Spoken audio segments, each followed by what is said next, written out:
Hello buddies, ఈరోజు మనం ఇంట్లోనే రెస్టారెంట్ స్టైల్లో చికెన్ దమ్ బిర్యానీ ఎలా చేయాలో చూద్దాం. ఫస్ట్ మనం ఒక దబరా గిన్నె తీసుకొని అందులో మనం 1.5 కేజీ వరకు చికెన్ వేసుకుందాం. మీరు ఎంతమందికి చేయాలనుకుంటున్నారో దానికి తగ్గట్టు క్వాంటిటీ తీసుకోండి. మేమైతే 1.5 కేజీ తీసుకున్నాం. అందులో మనం మన రుచికి తగ్గట్టు సాల్ట్ వేసుకోవాలి. మాకైతే దగ్గర ఒక 3 to 4 స్పూన్స్ ఆఫ్ సాల్ట్ పట్టింది. నెక్స్ట్ కారం, ఇది కూడా మన స్పైసీ తగ్గట్టు. మేము కూడా ఒక 4 to 5 స్పూన్స్ కారం వేసాం. మీ టేస్ట్కి తగ్గట్టు వేసుకోండి.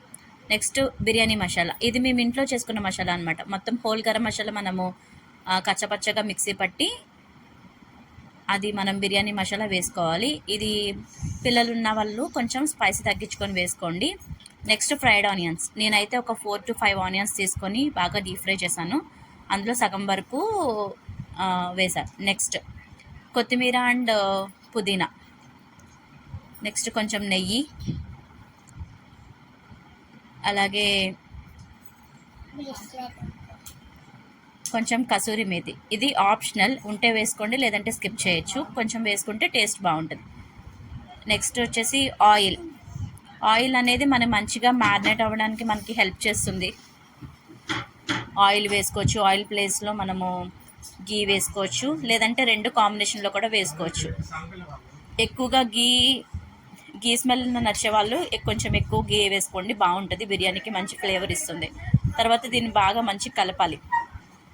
నెక్స్ట్ కొంచెం కొరియాండర్ పౌడర్ అంటే ధనియాల పొడి, కొంచెం అల్లం వెల్లుల్లి పేస్ట్, కొంచెం ఒక 1 teaspoon వరకు గ్రీన్ చిల్లీ పేస్ట్ అంటే పచ్చిమిరపకాయలు కొంచెం మిక్సీ పట్టండి. నెక్స్ట్ కొంచెం పెరుగు, ఇది మాకు దగ్గరగా ఒక 1/2 లీటర్ కన్నా కొంచెం తక్కువే మాకు పట్టింది పెరుగు. నెక్స్ట్ కొంచెం పసుపు. ఇవన్నీ వేసిన తర్వాత దీన్ని బాగా మిక్స్ చేయాలి. ఎంతవరకు అంటే ఇది ఈ మసాలాలన్నీ మనం మంచిగా చికెన్లో ఇంకిపోయే వరకు. నెక్స్ట్ స్టవ్ ఆన్ చేసుకోండి. స్టవ్ ఆన్ చేసుకొని ఒక గిన్నె పెట్టుకోండి. మళ్ళీ గిన్నెలో కొన్ని వాటర్, అలాగే కొంచెం రాక్ సాల్ట్ అంటే మనకి కళ్ళుప్పు అంటారు కదా, అది వేసుకోండి. తర్వాత హోల్ గరం మసాలా, నెక్స్ట్ కొంచెం కొత్తిమీర పుదీనా వేసుకోవాలి. ఇవి వాటర్ బాగా బాయిల్ అవ్వాలి. వాటర్ బాగా బాయిల్ అయిన తర్వాత మనం ఇందులో నానబెట్టుకున్న బాస్మతి రైస్ మనము 1 to 1.5 hours నానబెట్టుకుంటే బాగుంటుంది.